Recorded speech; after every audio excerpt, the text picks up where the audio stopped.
गोस्वामी तुलसीदास जी ने बेहद शानदार लिखा है कि सकल पदार्थ हैं जग माही, कर्महीन नर पावत नाही। यानी इस संसार में सब कुछ है जो तुम्हें चाहिए, लेकिन जो कर्म ना करे उसके लिए कुछ भी नहीं है। गांधी कहते थे सबसे बढ़िया कमाई पसीने की कमाई। उन्होंने कहा जो इंसान बिना मेहनत किए रोटी खाता है ना, चोरी की रोटी खाता है। स्वाभिमानी इंसान कभी दूसरों की मेहरबानियों पर जिंदा नहीं रहते। और इस वीडियो में मैं आपको बताऊंगा कि कोई भी काम कभी छोटा नहीं होता। लोगों की दिक्कत क्या है जानते हैं? मैं बताता हूं। बड़ा काम मिल नहीं रहा और छोटा आप करेंगे नहीं, तो फिर जिंदगी में क्या करेंगे?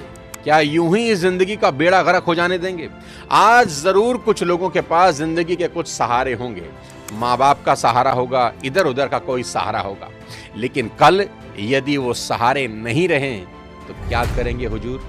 इस बात को आज अच्छे से समझ लें कि जो समय आज आप खराब कर रहे हैं ना, कल वही समय खून के आंसू रुला देगा और ये दुनिया आपकी बर्बादी का तमाशा देखेगी हंसते हंसते। काम चोर और कर्महीनों की यही गति होती है। नोट कर लो आज मेरी बात कि इस दुनिया में समझदार लोग किसी काम को छोटा नहीं समझते। वो समझते हैं कि छोटे से ही बड़ा हुआ जाता है। अरे दोस्त, तुम पूरा इतिहास उठा के देख लो, हमेशा हर चीज छोटे से बड़ी हुई है।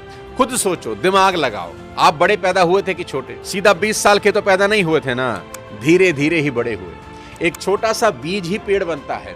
मकान ऊपर से नीचे की ओर नहीं बनता, बल्कि नीचे से ऊपर की ओर बनता है। नोट करो, ईश्वर सर्वशक्तिमान है, सारा ब्रह्मांड उनके ही हाथ में है, मगर वो भी जब इस धरा पर आए तो बाल रूप में ही आए। फिर चाहे राम हो, कृष्ण हो, नानक हो या कोई पीर पैगंबर, प्रकृति, नेचर हमेशा छोटे से बड़े होने को सपोर्ट करती है। इसलिए किसी भी काम को कभी छोटा मत समझना। कोई भी काम हाथ में लेकर मेहनत और लगन से उसे बड़ा बना देना। उठो, कमर कस लो, कसम उठा लो कि इस दुनिया को कुछ करके दिखाना है यार, कुछ बनना है। गुमनामी की मौत नहीं मरना। पूरी दुनिया के लिए नहीं तो कम से कम अपने देश के लिए उठो। देश के लिए ना सही तो राज्य के लिए उठो। राज्य के लिए ना सही तो सोसाइटी के लिए ही सही। ऐसी मिसाल कायम करनी है कि लोग आपको और आपकी मेहनत को कालांतर तक याद रखें कि कोई इस धरती पर आया था और अपने पैरों के निशान छोड़ गया। ये दुनिया आपको एक कर्मवीर की तरह याद करे, ना कि एक कामचोर और निकम्मे इंसान के तौर पर। दोस्तों, जहां हो वहीं से शुरू करो, जैसे हो वहीं से शुरू करो, बस शुरू करो। बड़े से नहीं, छोटे से शुरू करो।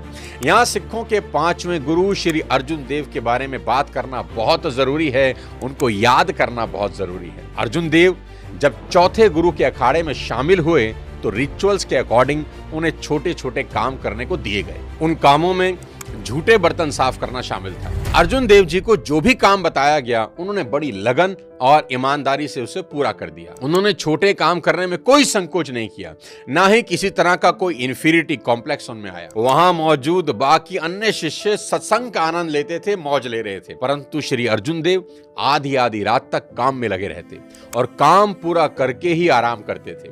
वहां के लोगों में यह परसेप्शन बन गई कि गुरुजी अर्जुन देव को तुच्छ समझते हैं, इसलिए छोटे मोटे काम ही इनको देते हैं।